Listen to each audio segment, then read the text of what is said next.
प्यारे बच्चों, आज हम आपको एक नया टॉपिक पर लेके चलते हैं जिसका नाम है प्रतिलोम त्रिकोणमितीय फलन।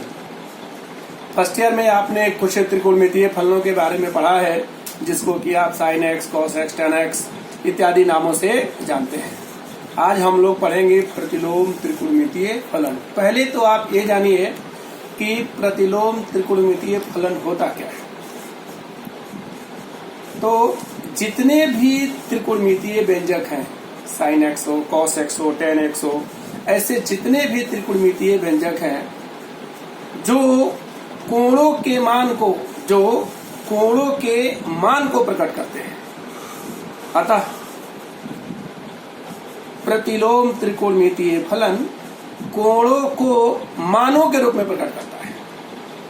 अब यहाँ पर बात आ गई, यदि आप ये मान लेते हैं कि sine theta equal to x, तो थीटा यहाँ कोण है और एक्स मान है, तो थीटा के जितने मान होंगे, ठीक है, थीटा के जितने मान होंगे उस सब मान किस रूप में, साइन इनवर्स एक्स के रूप में लिखे जाएंगे। जैसे इनवर्स फंक्शन या प्रतिलोम त्रिकोणमितीय फलन, जिसे हम वृत्तीय फलन भी कहते हैं। अब यह सब बिना लिखे समझ में आएगा नहीं, इसलिए हमने पहले से थोड़ा बहुत यहाँ लिख के रखा है ताकि वीडियो की टाइमिंग कम हो जाए। तो आइए थोड़ा इस पर आप ध्यान दीजिए। देखिए हमने यहाँ क्या लिख रखा है, जरा इस पर आप अपनी नजर लगाइए। देखिए हमने टॉपिक डाल रखा है प्रतिलोम त्रिकोणमितीय फलन। देखिए इसमें मैंने साफ लिखा है कि ऐसे सभी त्रिकोणमितीय व्यंजक जो किसी कोण को उसके मानों के रूप में व्यक्त करते हैं प्रतिलोम त्रिकोणमितीय फलन कहलाते हैं। यहाँ मैंने लिखा है कि यदि sine theta equal to x then theta equal to sine inverse x.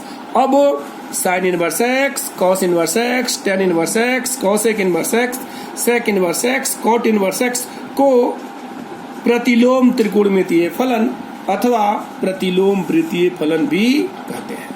एक बात का आपको ध्यान में रखना चाहिए, जिसको हम यहाँ रफ पर भी लिख सकते हैं कि ध्यान रहे, sine inverse x which is not equal to 1 sine x.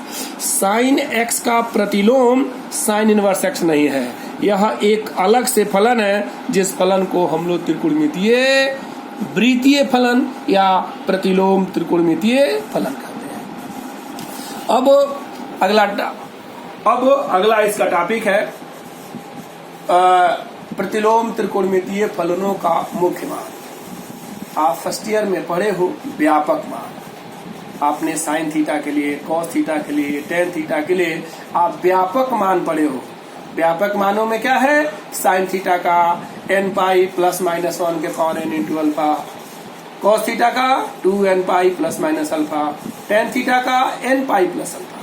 लेकिन यहाँ मुख्य मान क्या है, इसके लिए आइए थोड़ा सा इसको हम यहाँ आपको दिखाते हैं। मुख्य मान की परिभाषा के पहले आप इसको जानिए कि हम इसको दिखाते कैसे हैं। जरा ये देखिए, हमने यहाँ लिखा है sine theta equal to x then sine inverse x equal to theta.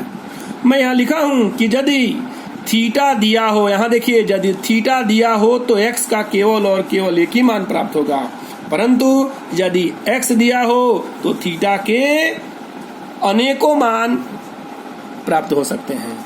आपको पता है कि यह साइन में n पाई प्लस माइनस 1 के पावर n इंटू थीटा, यह इसका व्यापक मान होता है, जहां n एक पूर्णांक होता है। जो n के विभिन्न मानों के लिए जो हमें यहाँ लिख रहे हैं, n एक पूर्णांक है, हमेशा x का ही मान प्राप्त होता है, क्योंकि यहाँ देखिए कोण का मान किस रूप में लिखा गया है, x के रूप में। अब इसी को लेकर के हमने यहाँ परिभाषा बनाया है कि प्रतिलोम वृत्तीय फलनों से, ये या देख रहे हैं ना, प्रतिलोम वृत्तीय फलनों से प्राप्त अनेक कोणों में से जो कोण संख्यात्मक रूप से सबसे छोटा होता है, फिर से सुनिए, क्या संख्यात्मक रूप से सबसे छोटा होता है, वही प्रतिलोम वृत्तीय फलन का मुख्य मान कहलाता है। इसका मतलब क्या हुआ कि किसी प्रतिलोम त्रिकोणमितीय फलन का वह मान जो उसकी मुख्य शाखा में स्थित होता है उसका मुख्य मान कहलाता है। अब यहाँ पर मुख्य मान के लिए मुख्य शाखा क्या हुआ, मुख्य मान के लिए मुख्य शाखा का मतलब क्या हुआ, जो उसका प्रांत और उसका परिसर होता है। जैसे आप लिखते हैं sign inverse x, sign inverse x का प्रांत क्या हुआ, आर हुआ।